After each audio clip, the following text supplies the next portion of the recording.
السلام علیکم ورحمۃ اللہ وبرکاتہ۔ بسم اللہ الرحمن الرحیم۔ حجت حدیث سیریز میں ہم نے جو کتاب شروع کی ہوئی تھی، آج الحمدللہ یہ اس کا آخری حصہ ہے اور آخری شعبہ ہے جس پر ہم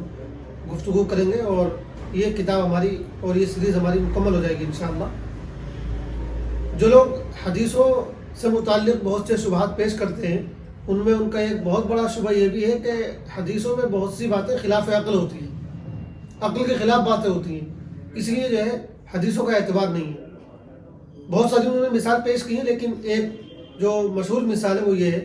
وہ کہتے ہیں کہ بخاری اور مسلم میں ایک حدیث آئی ہے کہ نبی پاک علیہ الصلوۃ والسلام نے ارشاد فرمایا، لولا بنی اسرائیل لم یخنز اللحم، کہ اگر بنی اسرائیل نہ ہوتے تو گوشت نہیں سڑتا۔ وہ کہتے ہیں کہ دیکھیے اس حدیث میں بالکل عقل کے خلاف بات کہی جا رہی ہے، کیونکہ گوشت کے سڑنے نہ سڑنے کا جو اثر ہے اس کا بنی اسرائیل سے کیا تعلق ہے؟ گوشت کا سڑنا یہ کچھ فطری عوامل کی وجہ سے ہوتا ہے، یعنی آپ نے جب کوئی گوشت کو محفوظ کرنے والی چیز اگر نہیں لگا رکھی ہو ان پر اور ایسے ان کو گوشت کو چھوڑ دیا ہو تو وہ سڑ جاتا ہے۔ تو بنی اسرائیل کی نافرمانی سے اس کا کیا مطلب ہے، کیا تعلق ہے؟ تو یہ بالکل ایک بے عقلی کی بات ہے، نعوذ باللہ، وہ لوگ یہ بات کہتے ہیں۔ لیکن کیا یہ جو حدیث ہے واقعتاً خلاف عقل ہے؟ اس پر اگر ہم غور کرتے ہیں تو ان کا جو یہ اعتراض ہے بالکل بیہودہ ثابت ہوتا ہے۔ ان لوگوں کا مسئلہ یہی ہے کہ یہ حدیث کو دیکھتے ہیں اور فوراً اس پر جو ہے ایسا حکم لگا دیتے ہیں کہ یہ عقل کے خلاف ہے، یہ تاریخ کے خلاف ہے، یہ فلاں چیز کے خلاف ہے، اور یہ ہماری سمجھ میں بات نہیں آ رہی ہے۔ حالانکہ حدیث میں جو بات کہی گئی ہے وہ بالکل ٹھیک ہے، بالکل مطابق واقعہ ہے، لیکن اس کو سمجھنا چاہیے کہ حدیث میں کہا کیا جا رہا ہے۔ اس حدیث میں جو بات کہی گئی ہے وہ یہ کہی گئی ہے کہ اگر بنی اسرائیل نہ ہوتے تو لم یخنز اللحم، یخنز کا لفظ استعمال ہوا ہے۔ اس لفظ کا مطلب یہ ہوتا ہے کہ کوئی چیز ذخیرہ کی جائے، اس کو اٹھا کر رکھا جائے، بچا کر رکھا جائے، اور اس کی وجہ سے وہ چیز خراب ہو جائے۔ تو ذخیرہ اندوزی کی وجہ سے کسی چیز کا سڑنا اور خراب ہونا، اس کے لیے خنزہ کا لفظ استعمال ہوا ہے، اور اس کو لغت میں بہت سے لوگوں نے بیان کیا ہے۔ تو یہ جو بات کہی جا رہی ہے کہ بنی اسرائیل نہ ہوتے تو ذخیرہ اندوزی کی وجہ سے گوشت نہیں سڑتا، جب یہ بات ہمارے سامنے ہے تو پہلے ہمیں اس کی حقیقت تک پہنچنے کی کوشش کرنی چاہیے تھی، بجائے اس کے کہ ہم حدیث پر یہ الزام لگانا شروع کر دیں کہ وہ عقل کے خلاف ہے۔ پھر یہ بھی سوچیے کہ اس حدیث کو بیان کرنے والے صحابی ہیں حضرت ابو ہریرہ رضی اللہ تعالیٰ عنہ، کہ نعوذ باللہ ان میں اتنی عقل نہیں تھی کہ وہ یہ سمجھ سکتے کہ حدیث میں جو بات کہی جا رہی ہے وہ عقل کے خلاف ہے۔ اور پھر حضرت ابو ہریرہ سے جو اس کو روایت کیا ہے وہ حمام بن منبہ نے روایت کیا ہے، جن کا صحیفہ ابھی کچھ عرصے قبل جو ہے دریافت ہوا اور اس کو ایڈٹ کر کے شائع کیا گیا۔ اس کا مطلب یہ ہے کہ حضرت ابو ہریرہ کے بعد میں بھی جن لوگوں نے اس کو روایت کیا ہے انہوں نے بھی کوئی گڑبڑی نہیں کی، ان سے بھی کوئی غلطی نہیں ہوئی ہے، بالکل صحیح حدیث ہے یہ۔ تو کیا حضرت ابو ہریرہ اور ان کے بعد جو اس کے روایت کرنے والے لوگ ہیں، تابعین، تبع تابعین اور دیگر علماء، کیا ان میں بھی اتنی عقل نہیں تھی کہ وہ یہ بات سوچ سکتے ہیں کہ یہ حدیث عقل کے خلاف ہے لہذا اس کو نقل نہیں کرنا چاہیے؟ بات یہ کہ اس میں کوئی بھی بات عقل کے خلاف ہے ہی نہیں، بالکل صحیح بات کہی گئی ہے، لیکن یہ کہ جس کے پاس بھائی الگ طرح کی عقل ہے اس کو لگتا ہے کہ یہ عقل کے خلاف بات ہے۔ ہمیں اپنی صحیح عقل اگر ہم استعمال کریں تو ہمیں بالکل صحیح بات لگتی ہے۔ اس حدیث کی جو تشریح کی ہے ہمارے علماء نے وہ یہ ہے کہ دراصل اس حدیث میں بات ہی بیان کی جا رہی ہے کہ بنی اسرائیل اتنے لالچی تھے کہ وہ لالچ کی وجہ سے کھانے جمع کرنے لگے تھے۔ اللہ تعالیٰ ان کو جو من و سلوہ دیتا تھا وہ اس کو ذخیرہ کر لیا کرتے تھے، حالانکہ ان سے منع کیا گیا تھا کہ وہ ذخیرہ اندوزی نہ کیا کریں، لیکن وہ اپنی لالچ کی وجہ سے اس کو ذخیرہ کرنے لگے تھے۔ اس ذخیرہ اندوزی کی وجہ سے یہ گوشت سڑنا شروع ہوا، یعنی ذخیرہ اندوزی کی جو یہ بری عادت ہے، وہ ذخیرہ اندوزی کا جو برا طریقہ ہے، اس کے موجد بنی اسرائیل ہیں۔ بنی اسرائیل سے پہلے لوگ اس طرح کھانوں کو جمع کر کے ذخیرہ کر کے نہیں رکھتے تھے کہ وہ برباد ہو جائیں، حالانکہ کھانے پہلے بھی برباد ہوتے تھے فطری عوامل کی وجہ سے، جو نیچرل چیزیں ہیں، جو اس کائنات کا نظام ہے اس کے اعتبار سے کھانا پہلے بھی سڑتا تھا، گوشت پہلے بھی سڑتا تھا، لیکن یہ طریقہ کہ گوشت کسی دوسرے کو نہ دیا جائے، کسی دوسرے پر خرچ نہ کیا جائے، اس کو اپنے پاس ذخیرہ کر کے رکھا جائے، اس ذخیرہ اندوزی کی وجہ سے گوشت کے سڑنے کی جو شروعات ہوئی ہے وہ بنی اسرائیل سے ہوئی ہے۔ یہ بالکل ایسے ہی ہے جیسے کسی شخص نے چوری کا کوئی نیا طریقہ ایجاد کیا اور پھر اس کی دیکھا دیکھی بہت سے لوگوں نے اس طریقے کے مطابق چوری کرنا شروع کر دی، تو کہنے والے کہیں کہ اگر وہ شخص نہ ہوتا تو چور چوری نہ کرتے.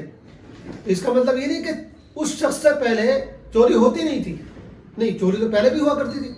مراد یہ ہے کہ جس خاص طریقے پر اس چور نے چوری کی شروعات کی ہے اس کے اعتبار سے یہ بات کہی جا رہی ہے کہ اگر یہ اس والے طریقے سے چوری کی شروعات نہ کرتا تو بعد میں لوگ اس طرح چوری نہ کرتے. تو یہی بات بنی اسرائیل کے بارے میں بھی کہی جا رہی ہے کہ اگر بنی اسرائیل ذخیرہ کر کے کھانے کو سڑاتے نہیں تو بعد میں یہ طریقہ ایجاد شاید نہ ہوتا. پہلی مرتبہ جو طریقہ ایجاد ہوا ہے گوشت کو ذخیرہ کر کے سڑانے کا وہ بنی اسرائیل نے ایجاد کیا. تو ایک تو اس حدیث کی تشریح میں بات کہی گئی ہے. اب اس میں ذرا بتائیے کون سی بات خلاف ہے عقل؟ اور دوسری اس کی تشریح یہ کی گئی ہے جو بعض علماء نے کی ہے، اللہ تعالیٰ کو پہلے سے یہ بات معلوم تھی کہ بنی آدم یعنی انسان جو ہوں گے ان کے اندر بخل ہوگا، لالچ ہوگی اور اس طرح کی ان کے اندر جو ہے بیماریاں ہوں گی، اور خاص طور سے بنی اسرائیل کے اندر یہ بیماریاں ہوں گی. تو اللہ تعالیٰ کو یہ چیز چونکہ معلوم تھی کہ انسان کے اندر یہ مرض ہوگا، یہ لالچ ہوگا، اس لیے اللہ تعالیٰ نے یہ نظام بنا دیا کہ کوئی اگر کھانے کو یا گوشت کو ذخیرہ کرتا ہے تو وہ سڑ جایا کرے. اگر یہ بنی اسرائیل میں خاص طور سے اور عام انسانوں میں یہ شح اور یہ لالچ نہ ہوتا تو پھر اللہ تعالیٰ گوشت کے اندر یہ خصوصیت نہ رکھتے یا کھانے کے اندر یہ چیز نہ رکھتے کہ وہ برباد ہو جائے اور سڑ جائے، بلکہ پھر وہ ایسا ہوتا کہ وہ زمانوں رکھی بھی رہتی تب بھی وہ چیز خراب نہ ہوتی. لیکن چونکہ اللہ تعالیٰ کو معلوم تھا کہ انسان کے اندر یہ لالچ ہے کہ وہ دوسروں کو نہیں دے گا چاہے وہ اپنے پاس رکھی رہے کب تک بھی، تو اللہ تعالیٰ نے نظام یہ بنا دیا کہ اگر زیادہ دنوں تک اپنے پاس ذخیرہ کرو گے، اس کو بچا کے رکھو گے تو وہ چیز سڑ جائے گی، گل جائے گی، خراب ہو جائے گی. تو یہ بنی اسرائیل یا عام انسانوں کے اندر جو ایک نیچر ہے، ایک مزاج ہے، ایک جو ان کی بیماری ہے، اس بیماری کی وجہ سے اللہ تعالیٰ نے یہ مزاج رکھا گوشت کے اندر یا دوسری چیزوں کے اندر کہ کچھ دنوں کے بعد وہ سڑ جاتے ہیں اور گل جاتے ہیں. تو مطلب یہ ہے کہ اگر اللہ تعالیٰ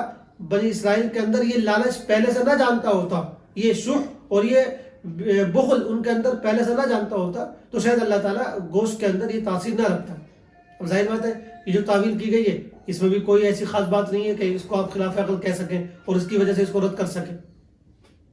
تیسری اس کی ایک تشریح اور بھی کی گئی ہے، بعض علماء نے ایک نئے انداز سے اس کی تشریح کی ہے. وہ یہ کہتے ہیں کہ کھانا تو پہلے بھی سڑتا تھا، اس میں کوئی ایسی بات نہیں ہے جس کا انکار کیا جا سکے، لیکن یہ جو بات کہی جا رہی ہے کہ اگر بنی اسرائیل نہ ہوتے تو گوشت نہ سڑتا، تو اس میں جو بات کہی جا رہی ہے تو اس کا پورا امکان ہے کہ گوشت کے سڑنے کے سلسلے میں کوئی نئی چیز وہ بنی اسرائیل کے بعد پیدا ہوئی ہو، یعنی کوئی نئی قسم کا بیکٹیریا پیدا ہوا ہو، کوئی نئی قسم کے جراثیم بنی اسرائیل کے بعد پیدا ہوئے ہو. بنی اسرائیل سے پہلے بھی کھانا سڑتا ہوگا، گوشت سڑتا ہوگا، لیکن اس کے جراثیم الگ طرح کے ہوں گے، اس کی بیکٹیریا الگ طرح کی ہوگی. لیکن بنی اسرائیل نے جب یہ حرکت شروع کی تو اللہ تعالیٰ نے ان کی سزا کے طور پر اس کے نتیجے میں ایک نئے قسم کے جراثیم پیدا کر دیے. اب جو گوشت سڑتا ہے وہ ہے کہ وہ اس نئی نسل جو ہے جراثیم کی اس کی وجہ سے سڑتا ہے. تو اس حدیث میں بھی یا اس تشریح میں بھی کوئی ایسی بات نہیں جس کو خلاف عقل کہا جا سکے. اس تشریح کا جو خلاصہ جو مطلب ہے وہ یہی ہے کہ وہ ہے کہ بنی اسرائیل کے بعد گوشت کے سڑنے کے لیے نئے جراثیم پیدا ہو گئے، اور ظاہر سی بات ہے اللہ تعالیٰ کی قدرت میں یہ بات ہے. اللہ تعالیٰ نے اگر ایسا کیا ہو کہ بنی اسرائیل کے بعد نئے طرح کے جراثیم، نئے طرح کی بیکٹیریا پیدا کر دی ہو تو یہ کون سی ایسی بات ہے جس کو خلاف عقل کہا جا سکے. تو یہ جو ہم نے 2-3 تشریحات آپ کے سامنے رکھی ہیں، ان میں سے کوئی بھی تشریح آپ حدیث کی قبول کر لیں، کوئی سی بھی آپ تعویل کر لیں، کوئی بھی تعویل اور تشریح ایسی نہیں ہے جس کو آپ یہ کہہ سکیں کہ وہ قابل رد ہے، جو قابل قبول نہ ہو. پہلی تشریح کی گئی اس کے اعتبار سے بھی بات بالکل واضح ہے کہ ذخیرہ اندوزی کی وجہ سے سڑنے کی شروعات بنی اسرائیل سے ہوئی، بالکل ٹھیک بات ہے. دوسری بات جو دوسری تشریح کی گئی وہ یہ کہ چونکہ انسانوں میں اور خاص طور سے بنی اسرائیل میں یہ بیماری موجود تھی لالچ کی، شح کی، تو اللہ تعالیٰ نے کھانے اور گوشت وغیرہ کے اندر یہ تاثیر رکھ دی، یہ چیز رکھ دی کہ وہ کچھ دنوں کے بعد خراب ہو جایا کرے. اور تیسری تشریح کے مطابق جو ہے بات یہ ہے کہ جب بنی اسرائیل نے حرکت شروع کی تو اللہ تعالیٰ نے اس کے نتیجے میں نئی طرح کے جراثیم پیدا کر دیے. تو ان میں سے کوئی بھی آپ تشریح لے رہے ہیں، کوئی بھی تعویل لے رہے ہیں، ساری تعویلیں، ساری تشریحات قابل قبول ہے. لہٰذا جو لوگ اس طرح کی باتیں کہتے ہیں کہ فلاں حدیث خلاف عقل ہے، ان کی باتیں بالکل بے سر پیر کی ہوتی ہیں. وہ غور نہیں کرتے ہیں حدیث کی گہرائی تک پہنچنے کی کوشش نہیں کرتے ہیں، بس کوئی حدیث دیکھی اور ان کو جلد بازی ہوتی ہے اس کو جو ہے خلاف عقل قرار دینے کی یا اس طرح کا کوئی شبہ پیش کرنے کی اور اعتراض کرنے کی. حالانکہ جب کوئی بات رسول اللہ صلی اللہ علیہ وسلم سے صحیح طریقے سے ثابت ہو تو پہلے یہ کوشش کی جائے کہ ہم اس کی گہرائی کو سمجھیں، اس کی حقیقت کو سمجھیں، اس میں کیا بات کہی جا رہی ہے، اس میں کیا کسی تعبیر کی گنجائش ہے. تو اگر تعبیر کی گنجائش ہے تو ہم پہلے تعبیر کریں. رد کرنے کا معاملہ بہت آخر میں جا کے ہے. لیکن جو منکرین ہمارے ہیں ان کا جو رویہ وہ یہی ہے کہ وہ فوراً پہلے جو اسٹیپ اٹھاتے ہیں، قدم اٹھاتے ہیں، وہ رد کرنے کا ہوتا ہے. یہ مختلف جو شبہات ہم نے آپ کی خدمت میں پیش کیے 23-24 قسطوں میں،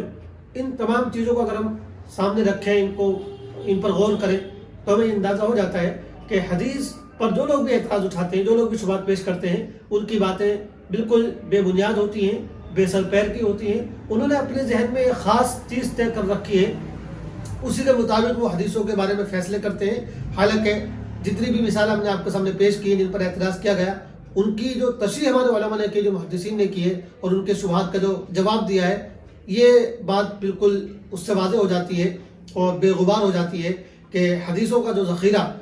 حضور پاک علیہ السلام کی احادیث کا جو ذخیرہ ہم تک پہنچا ہے، وہ بالکل ٹھیک ہے، بالکل صحیح ہے، اور اس میں کوئی بھی ایسی بات نہیں ہے جس کی وجہ سے آپ اس کو غیر معتبر قرار دیں، جو اس کے بارے میں شک و شبہ کریں. رہی وہ احادیث جو موضوع ہے، جو جھوٹی حدیث ہے، تو خود ہمارے محدثین نے کہہ دیا ہے کہ بھئی بہت سے لوگوں نے غلط احادیث بھی شامل کر دی تھی، لہذا ان کو بالکل الگ کر دیا گیا ہے، دودھ کا دودھ اور پانی کا پانی کر دیا گیا ہے. تو ان کچھ چیزوں کی وجہ سے یہ نہیں کہا جا سکتا کہ پورا ذخیرہ حدیث جو ہے وہ ناقابل اعتبار ہے، چونکہ اگر ایسی بات ہوتی تو پھر موضوع حدیث کو الگ کیوں کیا جاتا. تو خود ہمارے محدثین نے اس بات کو تسلیم کیا ہے کہ بعض لوگوں نے ہمارے ذخیرہ حدیث میں کچھ غلط روایت کو شامل کرنے کی کوشش کی تھی، اور انہوں نے بہت سی روایت شامل کر بھی دی تھی. لیکن ہمارے بڑے بڑے علماء نے، بڑے بڑے محدثین نے دن رات ایک کر کے ان تمام روایت کا جو ہے پتہ لگایا اور ان کو بالکل الگ کر دیا. چنانچہ موضوع روایت پر بہت سی کتابیں لکھی گئی جن میں یہ دکھایا گیا کہ یہ روایت جو ہے وہ ہمارے ذخیرہ حدیث میں غلط طور پر شامل کر دی گئی تھی. خلاصہ یہ ہے کہ ذخیرہ حدیث بالکل قابل اعتبار ہے، بالکل معتبر ہے، اور ایک مسلمان جس طرح قرآن سے بے نیاز نہیں ہو سکتا ہے، اسی طرح وہ حدیثوں سے بھی بے نیاز نہیں ہو سکتا ہے.